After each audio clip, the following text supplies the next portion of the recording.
ये खबर केआर मंगलम यूनिवर्सिटी द्वारा प्रस्तुत की गई है। कल जो नेता गए मुझे बड़ा आश्चर्य हुआ था, उसमें कम्युनिस्ट पार्टी के नेता हैं।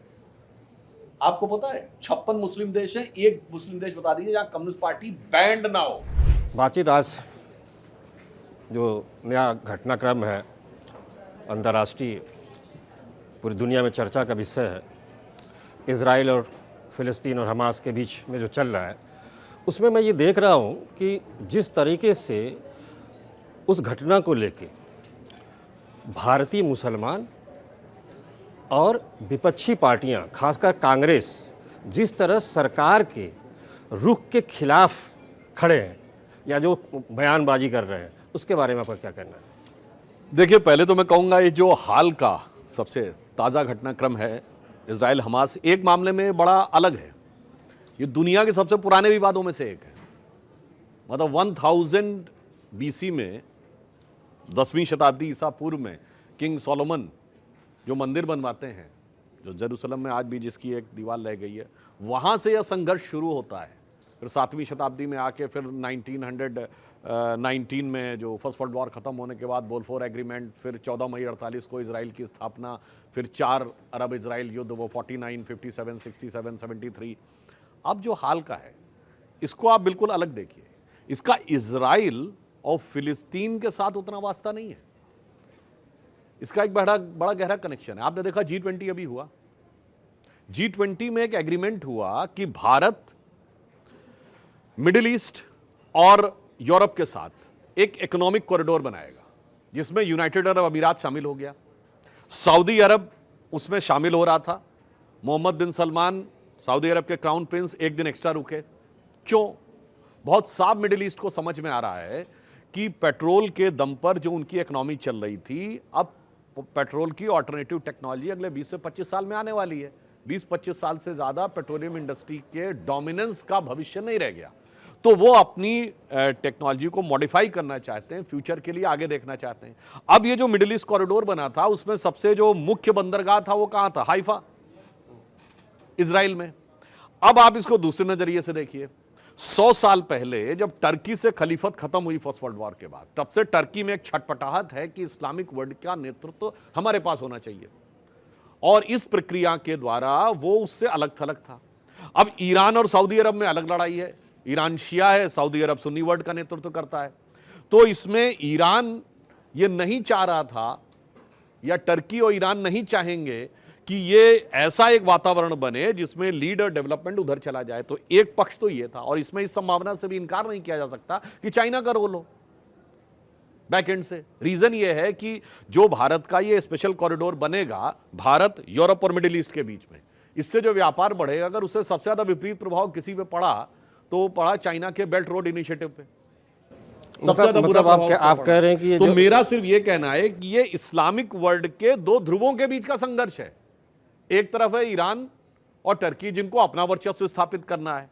एक तरफ है मिडिल ईस्ट, मतलब सऊदी अरब और यूनाइटेड अरब अमीरात, जो भविष्य की टेक्नोलॉजी की तरफ देख रहे हैं। और एक तरफ है हमास, जो मिडिवल एज में जी रहा, गर्दन काट दो, सर उड़ा दो, ये कर दो, वो कर दो। अरे भाई, ये मुसलमान बनाम यहूदी का मामला नहीं है। तो पता नहीं, मुझे समझ में नहीं आता, भारत के मुसलमान या भारत के जो तथाकथित सेकुलर देश है, उनका लेना क्या भाई? तुम्हारा लेना देना क्या? ये तो इस्लामिक वर्ल्ड की आपस की लड़ाई है। और मैं यहां पे बात कहूं, शायद माने मैं खामखा तेरा मेहमान, मैं फिलिस्तीन का झंडा उठा रहा हूं, और अब्दुल्ला दीवाना, कोई माने ना माने, मैं खामखा तेरा मेहमान, मैं फिलिस्तीन का झंडा उठा रहा हूं। और कल जो नेता गए मुझे बड़ा आश्चर्य हुआ था, उसमें कम्युनिस्ट पार्टी के नेता हैं। आपको पता है 56 मुस्लिम देश हैं, एक मुस्लिम देश बता दीजिए जहां कम्युनिस्ट पार्टी बैंड ना हो।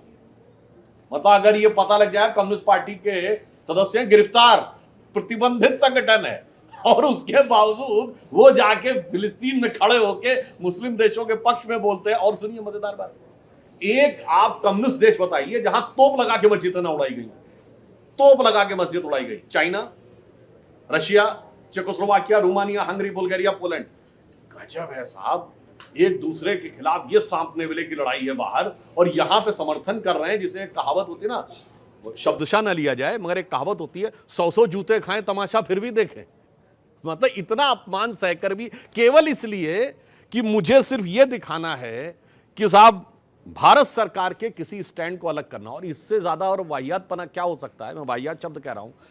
भारत के इजराइल के साथ संबंधों की शुरुआत पीवी नरसिम्हा राव के समय में हुई 1992 में, और मैं कांग्रेस के लोगों को शायद अपना ही इतिहास नहीं पता है, उसकी प्रारंभिक भूमिका 1986 ऑनवर्ड्स राजीव गांधी जी के जमाने में शुरू हो गई थी, और औपचारिक संबंध नरसिम्हा राव के समय में बने, और उसके बाद से हमारा अनेक मामलों में, जिसे कहते हैं कि सिक्योरिटी को लेके, डिफेंस को लेके और एग्रीकल्चर को लेके, उनके पास टेक्नोलॉजी है जिससे हम लाभान्वित हो सकते हैं। मगर फिलिस्तीन से हमें क्या मिलने वाला है, ये तो बताया ना भारत के मुसलमानों का। हाँ, भारत सरकार का स्टैंड क्लियर है कि फिलिस्तीन को एक इंडिपेंडेंट स्टेट के रूप में हम लोग मान्यता देते हैं, परंतु उसमें एक शब्द है बहुत क्लियर, इजराइल के साथ शांतिपूर्ण वार्ता के द्वारा। जब शांतिपूर्ण वार्ता की जगह आतंकवाद आ जाता है तो वो विषय का आधार ही बदल जाता है, द पैराडाइम गेट्स चेंज। मगर इसके बावजूद मुझे समझ में नहीं आता है भारत के मुसलमानों का क्या लेना देना है वहां से। मगर एक बात आपको बताऊं, कांग्रेस गलती से बाज नहीं आती। 100 साल पहले गलती की थी, जब फर्स्ट वर्ल्ड वॉर के बाद ब्रिटेन ने टर्की में खलीफत खत्म कर दी थी, तो यहां खलीफत आंदोलन शुरू हुआ और कांग्रेस ने समर्थन किया। विनम्रता से कहना चाहूंगा, नेथानले गांधी जी भी उसके साथ थे। और इससे ज्यादा बेइज्जती क्या हो सकती है कि टर्की की जनता ने ही खिलाफत को नकार दिया और मुस्तफा कमाल अतातुर्क के नेतृत्व में वहां डेमोक्रेटिक गवर्नमेंट बन गई। कहीं ऐसा तो नहीं है, ये समझिए वो गलती 100 साल पुराने बाद भी आदत नहीं बदली। नहीं, आदत जिसे बदली, कहते हैं इसको ना चुनाव से जोड़ सकते हैं, लागी छूटे ना अब तो चाहे जाए जिया वाली बात जी है। जी। ये क्या आपको लगता है कि कांग्रेस इस पर जो अलग स्टैंड ले रही है वो दिखाना चाहती है, चाहे देश के मुसलमान हो चाहे बाहर के मुसलमान, वो उनके साथ खड़ी है और कहीं ना कहीं उसका वोट बैंक में फायदा लेना चाहती है? देखिए, ये एक बहुत बड़ा माइंडसेट कांग्रेस के दिमाग में फंसा हुआ है कि उसे लगता है कि चंद कट्टरपंथी मुसलमानों का साथ लेकर वो मुस्लिम वोटों की तिजारत आसानी से कर लेगी। मतलब एक्चुअली में क्या है कि वो ईमानदारी से, जो मोदी जी की सोच है भाई सबका साथ सबका विकास, वो सोचते नहीं होलसेलर के थ्रू डील करो। जो अधिकृत विक्रेता होते हैं ना होलसेलर, तो उनको लगता है चंद कट्टरपंथी जो हैं वो मुस्लिम वोटों के अधिकृत विक्रेता हैं, तो उनको सेटल कर लो। और उसके बाद जैसे अब याद करिए, मैंने आज़ादी से पहले का दौर बताया कि आप खिलाफत का क्यों समर्थन कर रहे थे, उस समय कांग्रेस ने यही तो कहा कि इसके माध्यम से मुसलमान हमारे साथ आ जाए। क्यों भारत के मुसलमानों का संबंध टर्की खलीफत से जोड़ना। चलिए, आज़ादी के बाद इंदिरा जी ने समर्थन लिया, सबसे पहले फतवा जारी करवाया अपने पक्ष में, तो दिल्ली के इमाम बुखारी से इंदिरा जी ने जारी करवाया, फिर वीपी सिंह ने जारी कराया। फिर याद करिए 1991 का इलेक्शन, हम लोग तब स्टूडेंट लाइफ में थे, राजीव गांधी जी के टाइम में कांग्रेस के नेता सद्दाम हुसैन का फोटो लेकर प्रचार किए थे, क्योंकि इराक वार शुरू हो गई थी। उसके बाद 2005 के बिहार इलेक्शन में याद करिए ओसामा बिन लादेन के भी लुक अलाइक, मतलब एक ऐसा व्यक्ति जो देखने में जिसका गेटअप ओसामा जैसा लगता हो, उसके साथ जाके कर रहे थे। आज वही कर रहे हैं जनाब। मुझे ये नहीं समझ में आता, ये करके आपको लगता होगा कुछ वोट पालेंगे, देश का तो नुकसान कर ही रहे हैं, मुस्लिम समाज का बहुत बड़ा नुकसान कर रहे हैं। वो तो ये कहते हैं कि राहुल गांधी और उनका गठबंधन जो INDA बना है कि हमारी आइडियोलॉजी की लड़ाई है, हम देश बचा रहे हैं। आपकी पार्टी देश तोड़ रही है।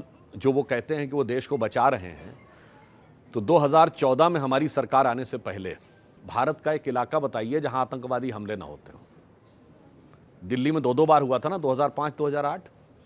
ऊपर से शुरू करिए, चंडीगढ़ धमाके, दिल्ली, बम्बई, चेन्नई, गुवाहाटी, सूरत, लखनऊ, फैजाबाद, वाराणसी, नागपुर, पुणे, हैदराबाद, जयपुर।